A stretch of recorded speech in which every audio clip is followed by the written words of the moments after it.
ಬಳಿಕ ಒಬ್ಬ ವೇಶ್ಯಾಂಗನೆಯ ಸುತನೋ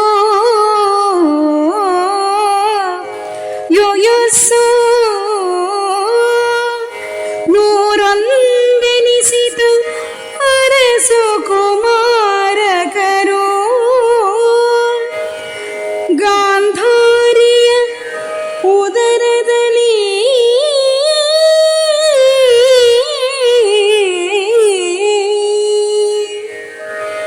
ಜನಿಸಿದರು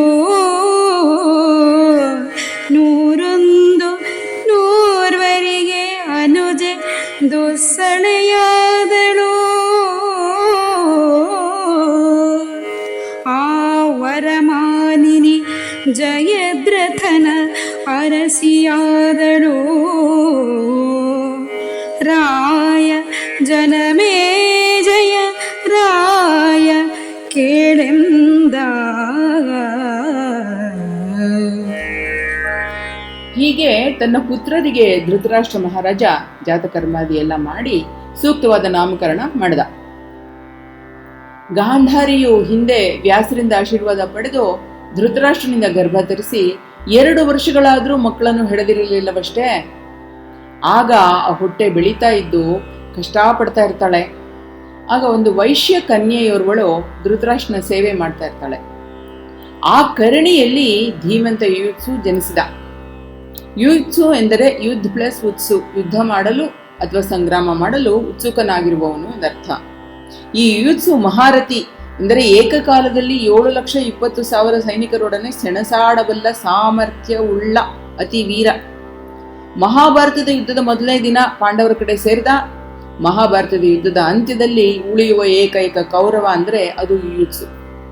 ಹೀಗೆ ಧೃತರಾಷ್ಟ್ರನಿಗೆ 101 ಪುತ್ರರು ಜನಿಸ್ತಾರೆ. ಹಾಗೂ 1 ಪುತ್ರಿ ದುಸ್ಸಳೆ ಅನ್ನೋಳು ಜನಿಸ್ತಾಳೆ. ಮುಂದೆ ದುಶ್ಶಲೆ ಸಿಂಧೂ ಸಾಮ್ರಾಜ್ಯದ ರಾಜ ಜಯದ್ರಥನನ್ನು ವಿವಾಹ ಆಗ್ತಾಳೆ.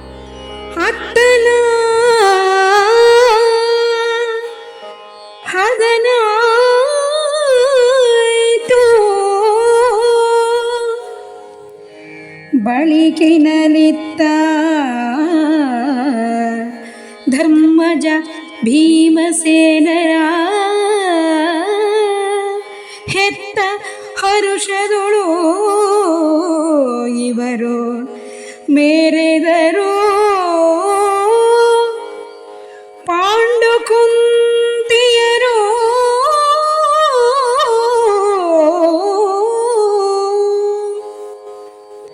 ಮತ್ತೆ ಕೇಳು ಅದ್ಭುತವನುರೇ ಮುರಿವುತ್ತ ಹೆಬ್ಬುಲಿ ವರತಪೋಧನರತ್ತರೈತರಿ ಪಾಂಡು ಕೆಳಗಿದನು ಮೃಗಾಂತಕನ. ಅತ್ತಲ ಹದನ ಆಯಿತು. ಹದನು ಅಂದರೆ ಸ್ಥಿತಿ ಅಥವಾ ವರ್ತಮಾನ ಅಥವಾ ಸುದ್ದಿ. ಹಸ್ತಿನಾಪುರದಲ್ಲಿ ಹೀಗಿತ್ತು. ಹೀಗೆ 101 ಪುತ್ರರು, 1 ಪುತ್ರಿ ದುಶ್ಶಲೆ ಎಲ್ಲರೂ ಹುಟ್ಟಿ ಎಲ್ಲರೂ ಸಂಭ್ರಮದಲ್ಲಿದ್ದಾರೆ. ಈ ಹಸ್ತಿನಾಪುರಿ ಎಂಬ ಹೆಸರು ಹಸ್ತಿ ಎಂಬ ಚಂದ್ರವಂಶದ ರಾಜನಿಂದ ಬಂದದ್ದು. ಚಂದ್ರವಂಶದಲ್ಲಿ ಬರುವ ದುಷ್ಯಂತನ ಮಗ ಭರತನ ಮರಿ ಮೊಮ್ಮಗನೇ ಈ ಹಸ್ತಿ ಮಹಾರಾಜ. ಹಸ್ತಿಯೇ ಕಟ್ಟಿದ ಊರು ಮುಂದೆ ಹಸ್ತಿನಾಪುರ ಅಂತ ಪ್ರಸಿದ್ಧ ಆಗತ್ತೆ. ಇದು ಈಗ ದೆಹಲಿ ಮತ್ತು ಮೀರತ್ನ ಮಧ್ಯೆ ಬರುತ್ತೆ. ಪ್ರಸ್ತುತ ಉತ್ತರ ಪ್ರದೇಶ ರಾಜ್ಯದಲ್ಲಿ ಬರುತ್ತೆ.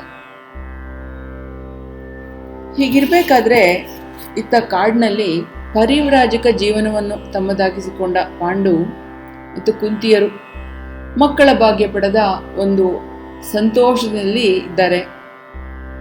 ಯಮಧರ್ಮರಾಯನಿಂದ ಧರ್ಮಜನನ್ನು, ವಾಯುದೇವರಿಂದ ಭೀಮಸೇನನನ್ನು ಮಂತ್ರಾನುಷ್ಠಾನದಿಂದ ಪಡೆದಿದ್ದಾರೆ. ಆ ಕಾಲದಲ್ಲಿ ರಾಜ್ಯ ಪರಿತ್ಯಾಗ ಮಾಡಿದ್ದರೂ ವನವಾಸದಲ್ಲಿದ್ದರೂ ರಾಜರು ಋಷಿ ಮುನಿಗಳಿಗೆ ಕ್ರೂರಮುಗ ರಾಕ್ಷಸರಿಂದ ಒಂದು ರಕ್ಷಣೆ ಕೊಡ್ತಾ ಇದ್ರು. ಅವರು ಯಜ್ಞಯಾಗಾದಿ ತಪಸ್ಸುಗಳನ್ನು ನಿರಾಂತಕವಾಗಿ ಮಾಡುವಂತೆ ಒಂದು ಅನುಕೂಲ ಮಾಡಿಕೊಡ್ತಾ ಇದ್ರು. ಹೀಗಿರಲು ಒಂದು ಹೆಬ್ಬಲಿಯು ಗರ್ಜಿಸುತ್ತಾ ಆಶ್ರಮದಲ್ಲಿ ಋಷಿಗಳ ಕಡೆಗೆ ಧಾವಿಸಿತು. ಪಾಂಡು ತಕ್ಷಣ ಹುಲಿಯನ್ನು ಕೊಂದು ಕೆಡವಿದ.